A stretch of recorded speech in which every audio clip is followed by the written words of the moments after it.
The footage was everywhere. Nandi Okeke, resplendent in a flowing Ankara dress, bent to offer a steaming plate of jollof rice to a man in a wheelchair. Zuberi Mbewe, hunched and his face etched with hardship, accepted the meal with a grateful nod.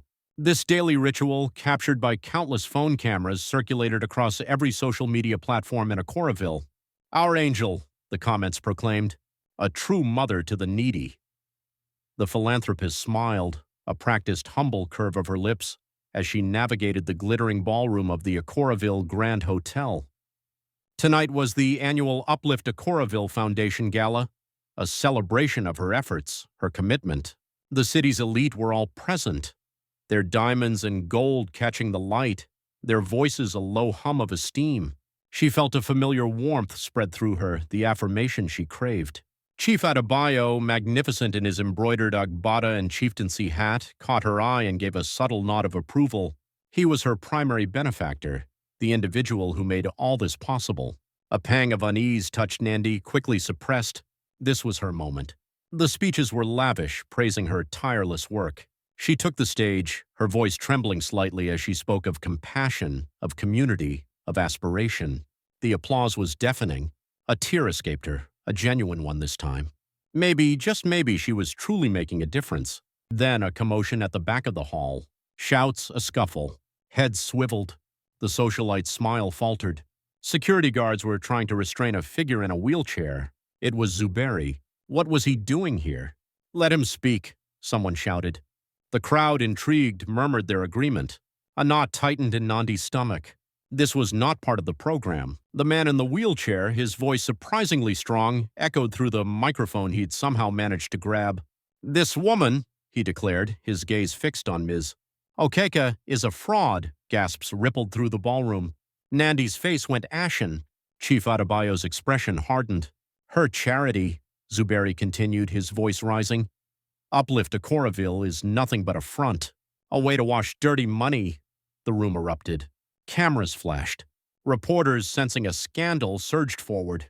The foundation's head stood frozen, her carefully constructed world crumbling around her. "And I," the accuser's voice cut through the chaos, "am no beggar.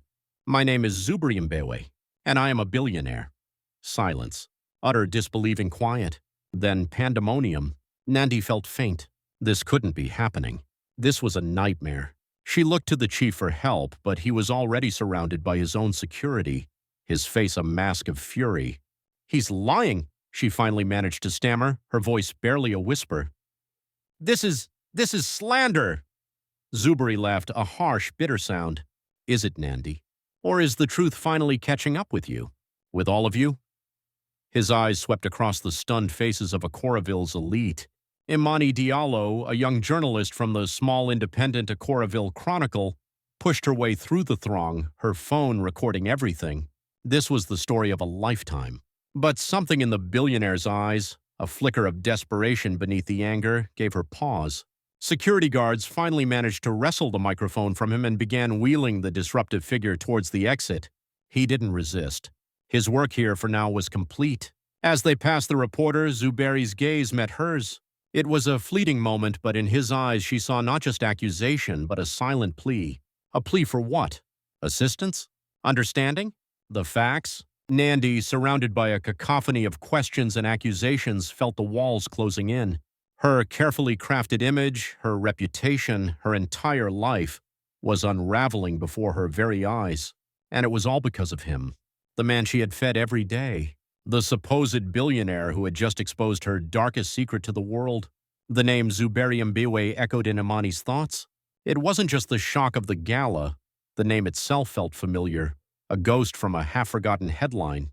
Back in the cramped, cluttered office of the Akoraville Chronicle, she delved through online archives. And there it was. Zuberi Mbewe, celebrated investigative journalist, renowned for his fearless exposés on corruption. His star had burned intensely, then vanished. The articles painted a picture of a man at the pinnacle of his career, confronting powerful figures. His last major investigation, 5 years prior, had targeted Chief Adebayo's vast network of land deals, alleging illegal acquisitions and displacement of local communities.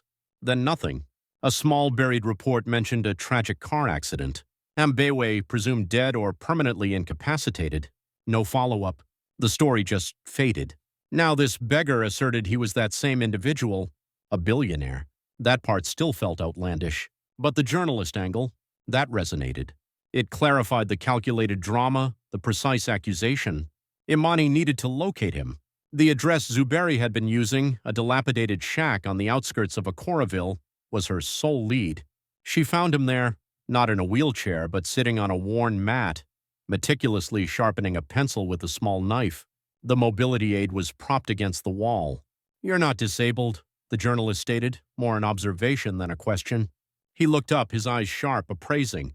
"Appearances can be deceptive, can't they, Ms. Diallo?" He gestured to the mat. "Please." Imani hesitated, then sat. The shack was bare, a single kerosene lamp casting flickering shadows. Why the pretense? The wheelchair? "Adebayo's men ensured I wouldn't walk easily again," Zuberi uttered, his voice flat. "The rest was a necessary disguise. To get close. To observe." He tapped the sharpened pencil against his palm. "They tried to silence me. They took my career, my standing. They almost took my life."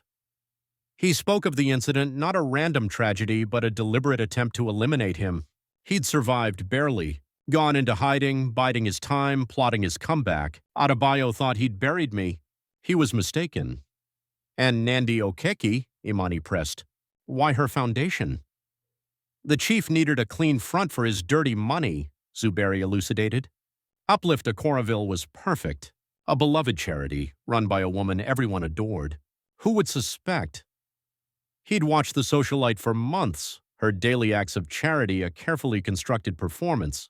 She's a pawn, perhaps, but a willing one. The reporter felt a knot of unease. Her editor, Mr. Adekunle, was already pushing for a sensationalist piece. "Billionaire beggar slams charity queen." The headline was practically writing itself. But Zuberi's account, if true, was far bigger, far more perilous. "Why me?" Imani inquired. "Why look at me like that at the gala?" He met her gaze. "I saw something in your eyes. Not just the hunger for a story. Something else. A spark." He paused. "I need someone to tell the real story. Someone courageous enough. Or perhaps foolish enough." Imani wasn't sure which category she fit into. "You claim you're a billionaire. Where does that factor in?" A faint, humorless smile touched Zuberi's lips. "Let's just say my previous investigations were fruitful. Before Adebayo, I have resources. Enough to combat him. But I need evidence. Hard evidence that links Nandi's foundation directly to his illicit activities. He needed proof, and he thought she could obtain it. The risk was enormous. Chief Adebayo was one of the most powerful men in Akoraville. Crossing him was career suicide, or worse. "I need to verify your assertions," Imani responded, her journalistic instincts kicking in. "All of them." "I expect nothing less," Zuberi replied. He handed her a small encrypted flash drive. "This is a start. Leads. Names. Be cautious, Ms. Diallo. Adebayo has eyes and ears everywhere." Back in her small apartment, the young woman plugged the drive into her laptop. Files opened, revealing a complex web of offshore accounts, shell corporations, and coded transactions. It was overwhelming, but a clear pattern began to emerge, all pointing towards Nandi's foundation as a central hub. As she delved deeper, a sudden chill ran down her spine, the distinct feeling of being observed. She glanced out her window down at the dimly lit street, a dark car idling. It hadn't been there before. Coincidence? Or was the former journalist right? Were Adebayo's eyes already on her? The idling vehicle was gone by morning, but the unease lingered. Imani pushed it aside, focusing on the data from Zuberi's flash drive. Days blurred into a caffeine-fueled haze of cross-referencing names, tracing transactions, connecting dots that painted a damning picture. Uplift Akoraville wasn't just a charity. It was a sophisticated laundromat for Chief Adebayo's ill-gotten gains.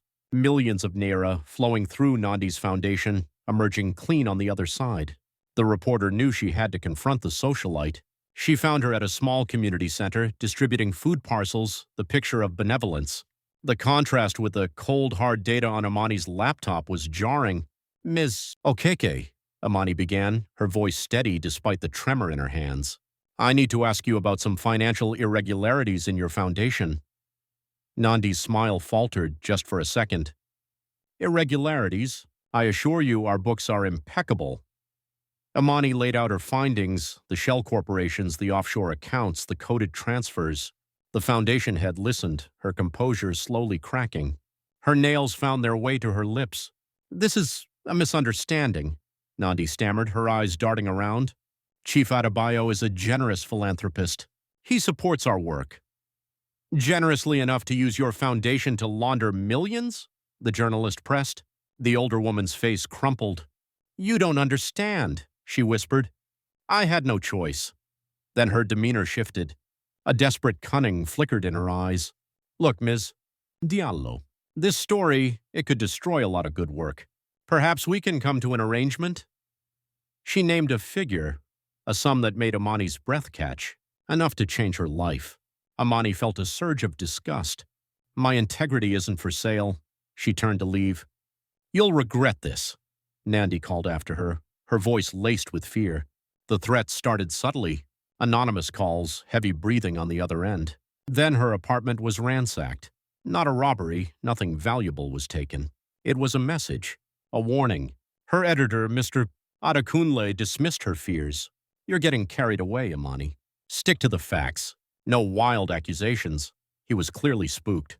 Then came Inspector Juma. He found the young reporter at her favorite coffee stall, a place she usually felt safe. He was a large, imposing man, his uniform immaculate, his smile unsettling. Ms. Diallo, he said, his voice smooth as palm oil. I hear you've been asking questions about Chief Adebayo, about Ms. Okeke. I'm a journalist, Inspector. It's my job. Some stories are best left untold, Juma advised, his eyes cold. For your own safety. He mentioned Zuberi Mbewe, a discredited man, a troublemaker. Don't let him drag you down with him. He even hinted at planting evidence, making the former journalist look like a con artist. Imani realized the inspector wasn't just corrupt. He was actively working to protect Adebayo. The encounter left the young woman shaken but more determined. They were trying to silence her. That meant she was close. She decided to visit one of the communities Zuberi had mentioned, a village displaced by one of Adebayo's land grabs years ago. The stories she heard there were heartbreaking. Families torn apart, livelihoods destroyed, promises broken. This wasn't just about money, it was about people's lives. That night as she walked home, a car swerved towards her, its headlights blinding. She leaped out of the way just in time, her heart pounding. It wasn't an accident. They were trying to hurt her, to stop her. Back in her apartment, shaken but resolute, Imani compiled her evidence.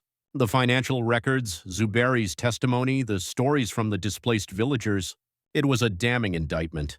She had to publish. She typed furiously, her fingers flying across the keyboard. The story took shape, a narrative of greed, corruption, and betrayal. She was about to hit send to upload it to the Chronicles server when her screen went blank. Hacked. All her files, her carefully compiled evidence, gone. Wiped clean. A cold dread washed over her. They knew. They were watching her every move. And they were powerful enough to silence her with a few keystrokes. But as she stared at the blank screen, a new thought emerged. They wouldn't go to such lengths if they weren't truly afraid of what she knew. The data might be gone from her laptop, but it wasn't gone from her mind. And she remembered something else, a detail from Zuberi's flash drive, a name she hadn't fully investigated, a name linked to Nandi, someone the former journalist had helped imprison years ago, a potential motive for the socialite that went beyond just being Adebayo's pawn. The blank screen felt like a punch to the gut, but Imani wasn't defeated. They could wipe her files, but not her memory, not her resolve. She still had the core of the story, the names, the connections, and she had Zuberi. She found him at the shack, his face grim when she recounted the hack. They're getting desperate, he observed. That means we're close. An unlikely alliance formed. The seasoned, cynical journalist and the young, idealistic reporter, they pooled their knowledge, their resources. Zuberi, using his hidden network of contacts, managed to recover fragments of Imani's deleted files from a cloud backup she'd forgotten she had. It wasn't everything, but it was sufficient. Working together, they pieced together a condensed version of the exposé. It was raw, unpolished, but the facts were undeniable. Imani, bypassing the Chronicles compromise server, uploaded it to a secure international whistleblower platform. Within hours, it went viral. Akoraville corruption. The hashtag exploded. The public outcry was immediate and fierce. People took to the streets, demanding answers, demanding justice. Other victims of Chief Adebayo's schemes, emboldened by the exposé, began to come forward, their accounts adding fuel to the fire. The carefully constructed facade of Akoraville's elite was cracking.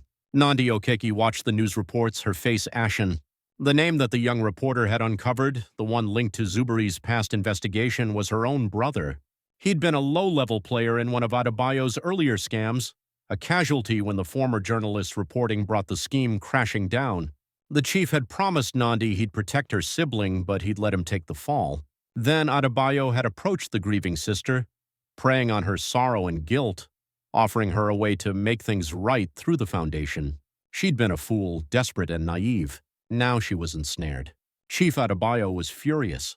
The exposé was a direct assault on his empire, his reputation. He summoned the foundation head. "This mess needs to be cleaned up," he snarled, his voice like gravel. "Zuberi Mbewe, Imani Diallo, they need to be silenced. Permanently."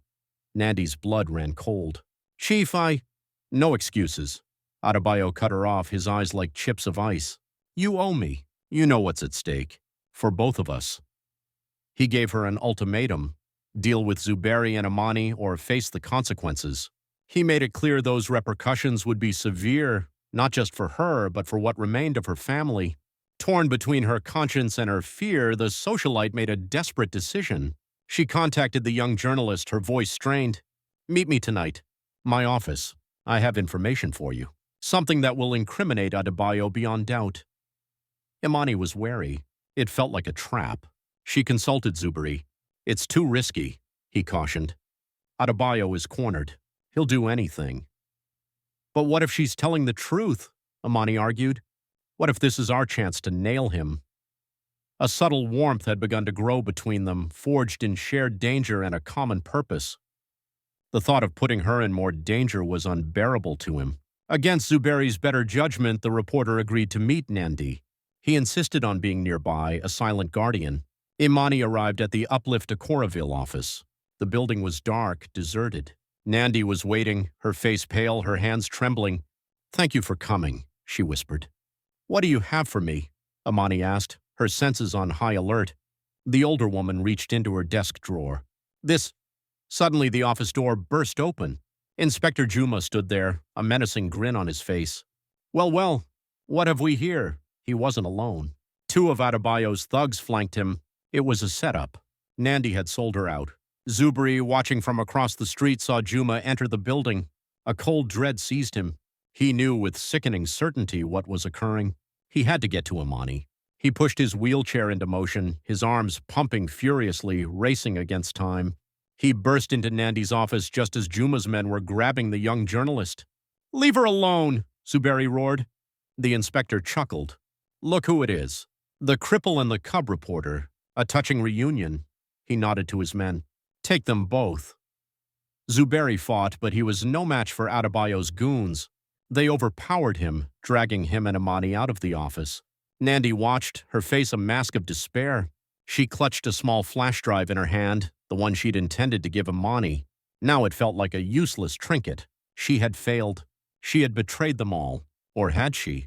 As Juma's men dragged the reporter away, the socialite caught Imani's eye and gave a tiny, almost imperceptible shake of her head, her eyes darting towards the fire escape. Zuberi, struggling against his captors, saw the exchange. A flicker of confusion, then dawning realization. Nandi wasn't holding a weapon. She was holding a data stick. And she hadn't betrayed Imani. She was trying to signal something. But what? And would they live long enough to figure it out? Juma's men shoved Imani and Zuberi towards a waiting van, parked in the dark alley behind the Uplift Akoraville building. This was it. The end of the line. But Nandi's subtle gesture, the shake of her head, the glance towards the fire escape, it replayed in the young reporter's mind. It wasn't a betrayal. It was a warning. A desperate last-minute attempt to assist. Suddenly sirens wailed in the distance, growing louder, closer. The inspector cursed. "Change of plans. Get them in the van! Now!" But it was too late. Headlights flooded the alley. Several police vehicles screeched to a halt, blocking the van's escape. Uniformed officers, members of the newly formed anti-corruption task force, swarmed the alley, weapons drawn. "Inspector Juma, you are under arrest," a commanding voice boomed. Juma, caught completely off guard, hesitated for a fatal second. His thugs, seeing the overwhelming odds, dropped their weapons and raised their hands. The game was over. Nandi Okeke stood in the doorway of her office, the small flash drive clutched in her hand. She had made the call. After luring Imani, she dialed the emergency number for the task force, a number Zuberi had discreetly passed to her days ago, just in case. It was a desperate gamble, her only path to a semblance of redemption. Later at the station, the socialite handed the flash drive to the lead investigator. It contained irrefutable proof of Chief Adebayo's money laundering operations, detailed records he'd foolishly entrusted to her, believing her too compromised to betray him. "I'll testify," Nandi said, her voice quiet but firm. "I'll tell them everything." She knew she faced incarceration, but it was a price she was willing to pay. Chief Adebayo was apprehended at his opulent mansion, the news sending shockwaves through Akoraville. His empire, built on deceit and exploitation, began to crumble. His assets were frozen, his businesses scrutinized. The man who once seemed untouchable was finally facing a reckoning. Inspector Juma, stripped of his uniform and his authority, sat in a cold cell, his career in ruins. He had chosen the wrong side, and now he would pay the price, along with the network of corrupt officials he had protected for so long. Zuberi Mbewe, his name cleared, his reputation restored, watched the news reports with a grim satisfaction. Justice, long delayed, was finally being served. He had lost so much, but he had won the war.